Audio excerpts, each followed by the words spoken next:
মুহাম্মদপুরে সন্ত্রাসী সমস্যা ওভারনাইট সমাধানযোগ্য নয়।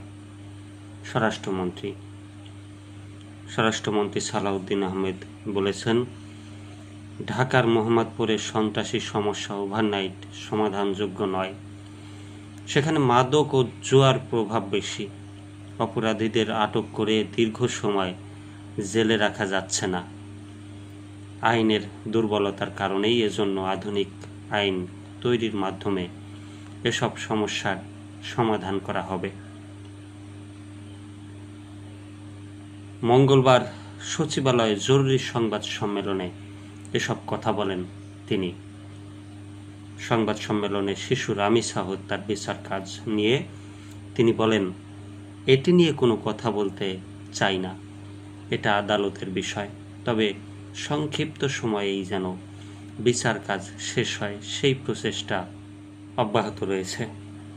স্বরাষ্ট্রমন্ত্রী বলেন, আধ দিন হাসপাতালে এসির গ্যাস সংক্রান্ত কারণে শ্বাসকষ্টে নবজাতকদের মৃত্যু হতে পারে বলে আশঙ্কা করা হচ্ছে। পুলিশের পক্ষ থেকে সকল ব্যবস্থা নেওয়া হচ্ছে এবং তদন্ত চলমান রয়েছে। স্বাস্থ্য মন্ত্রণালয়ও বিষয়টি দেখছে। ঢাকা সহ বাংলাদেশে যানজট কিছুটা হয়েছে।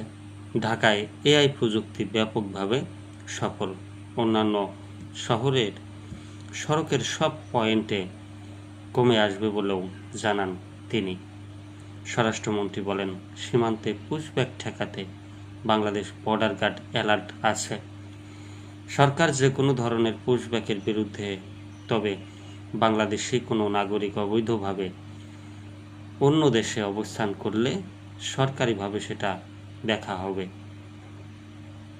স্বরাষ্ট্রমন্ত্রী বলেন, ঢাকার মোহাম্মদপুরে সন্ত্রাসী সমস্যা ওভারনাইট সমাধানযোগ্য নয়। সেখানে মাদক ও জুয়ার প্রভাব বেশি।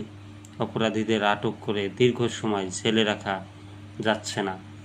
আইনের দুর্বলতার কারণেই আধুনিক আইন তৈরির মাধ্যমে এসব সমস্যার সমাধান করা হবে।